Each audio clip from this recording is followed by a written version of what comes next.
Waalaikumsalam warahmatullahi wabarakatuh. Terima kasih untuk waktu yang sudah diberikan kepada saya, pada Bapak, Ibu, dan Adik Naim.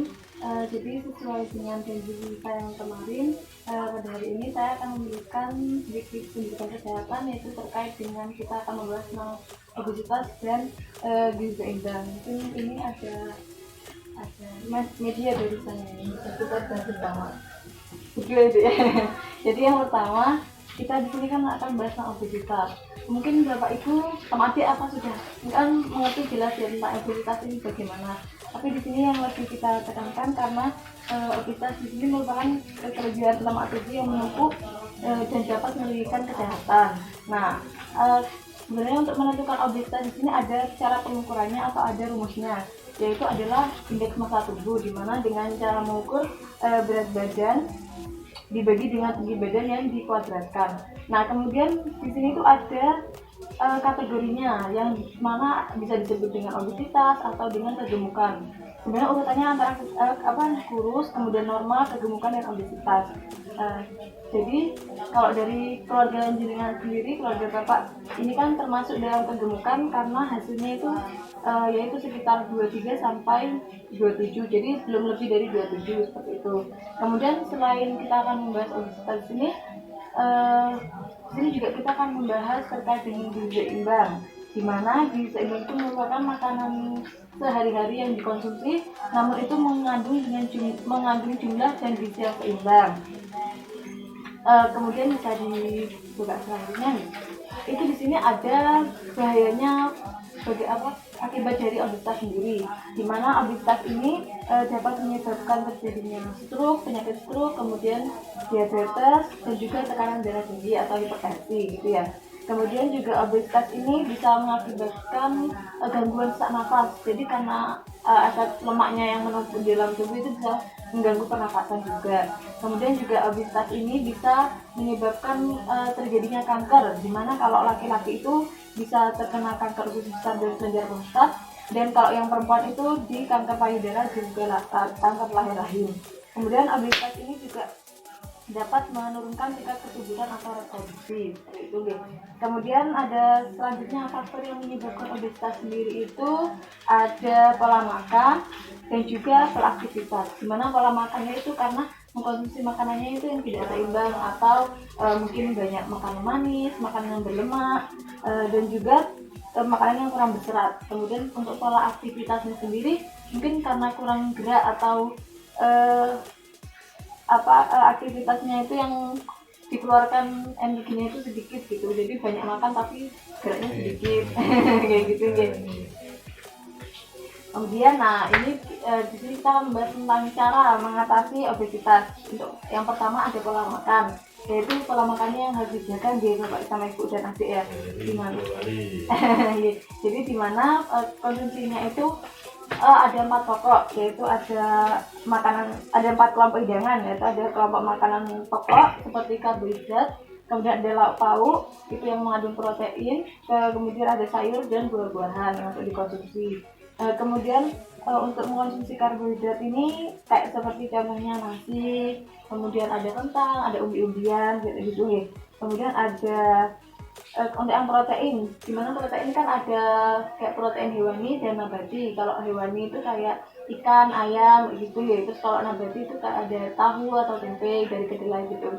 Terus kemudian ada konsumsi sayur dan buah. Nah, konsumsi sayur dan buah ini untuk memenuhi terkait pemenuhan mineral dan vitamin itu. Untuk juga serat juga bisa untuk memperlancar juga nanti dalam metabolisme pencernaan. Nah, untuk terkait gula, kemudian garam dan minyak itu juga perlu pembatasan kayak gitu guys. Jadi konsumsinya jangan berlebihan setiap harinya gitu. Kemudian untuk mengkonsumsi makanan sendiri itu ada polanya, yaitu terdiri dari 3 kali yang dimana ada makan pagi, siang, dan makan malam. Nah, di sini ada terkait ini tumpeng gizi, mungkin bisa dilihat nih. Nah, tumpeng gizi ini yaitu yang pertama harus membatasi garam, gula, dan minyak. Mungkin bisa dilihat. Nah, dimana terus kemudian juga yang kedua mengkonsumsi terkait protein, ada nabati dan hewani, dan juga mengkonsumsi minimal 8 gelas air per hari. Kemudian yang ketiga ada porsi makanan terkait buah dan sayur. Kemudian keempat adalah konsumsi karbohidrat, dan yang terakhir itu didukung dengan hidup bersih, kemudian aktivitas fisik dan juga memantau berat badan. Jadi hal itu untuk mencegah terjadinya kegemukan atau obesitas. Kemudian di sini ada pola makan menurut gizi. Nah, di mana di sini tuh ada kayak semacam cara mengontrolnya. Nah, gimana ada ini kan ada gambarnya, ada ukuran tangan, ada satu telapak tangan, kemudian satu ibu jari dan satu genggaman tangan. Nah, di mana ini untuk memenuhi dari gizi seimbang ini, untuk dari karb, serat dan vitamin ini dengan ukurannya yaitu 2 telapak tangan, karena di sini ada gambarnya lagi dan 2 telapak tangan guys. Nah, ini untuk jadi serat dan vitamin itu harus lebih banyak dikonsumsi gitu. Kemudian ada yang protein, ini dengan ukurannya yaitu 1 telapak tangan. Jadi ukurannya untuk mempermudah gitu dalam mengkonsumsi saat mau mengkonsumsi kayak gitu gitu. Terus ada karbohidrat itu dengan ukurannya yaitu 1 genggaman tangan. Jadi karbohidrat itu tidak perlu terlalu banyak seperti itu. Jadi yang diperbanyak adalah serat dan vitamin. Kemudian yang terakhir adalah asam lemak atau seperti kebutuhannya dalam tubuh, yaitu sebanyak 1 ibu jari. Jadi tidak perlu banyak-banyak, dalam batasannya itu 1 ibu jari guys. Nah, kemudian cara yang kedua adalah dengan pola aktivitas, dimana yaitu dengan memperbanyak kegiatan olahraga atau aktivitas fisik gitu. Mungkin kalau dari bapak kan biasanya ya aktivitasnya menguli atau lagi nukan gitu guys. Nah, seperti itu. Nah, itu juga bisa dilakukan ya. Terus kalau aktivitas fisik minimal itu 2-3 kali seminggu, dan dilakukan kurang lebih selama waktu 30-50 menit atau setengah atau 1 jam gitu ya. Terus juga kemudian aktivitas latihan fisik yang bisa dilakukan yaitu ada seperti jalan cepat, kemudian ada lari, senam, dan ada treadmill, yaitu bisa menggunakan alat gitu. Mungkin itu yang bisa saya sampaikan. Mungkin ada yang ingin ditanyakan? Kira-kira apa ya untuk kalau waktu mungkin untuk latihan fisik, misalkan jalan 30 sampai 50 menit itu tidak sempat, mungkin ada ya mungkin alternatif lain. Sebenarnya kayak aktivitas itu kayak kita bisa mengelilingi rumah, maksudnya mengelilingi rumah kayak aktivitas dari ada di depan rumah ke dapur atau kemana, jadi yang penting gerak. Nah, ya itu juga bisa aktivitas sehari-hari seperti bersih-bersih juga bisa.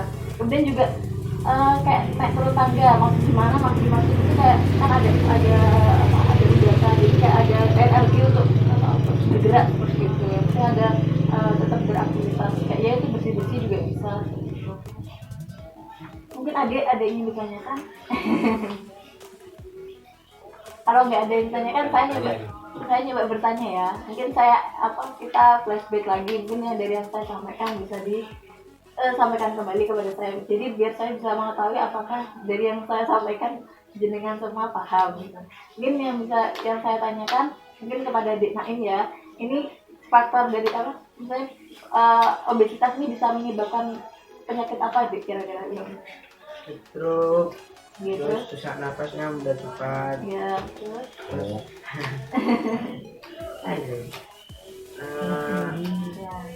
Apa? Darah tinggi, kanker, udah Bapak kita mungkin kalau dari Bapak mungkin bagaimana kita cara mengantisipasi terjadinya obesitas? Ya, olahraga, makan seimbang, gizi seimbang. Terus mengurangi pola makan makanan yang ini kurang sehat gitu nih. ya, Juga super banyak porsinya lah. ya, yang seimbang deh. Mungkin itu yang saya sampaikan. Terima kasih Bapak Ibu dan adik sudah mau mendengarkan dan menyempatkan waktu untuk saya. Baik, untuk pertemuan selanjutnya kita akan membahas terkait pembahasan tentang menu makanan gizi seimbang atau menu diet untuk keluarga ini ya. Insya Allah. Mungkin kalau gitu saya akhiri. Terima kasih atas waktunya. Assalamualaikum warahmatullahi wabarakatuh. Waalaikumsalam warahmatullahi wabarakatuh.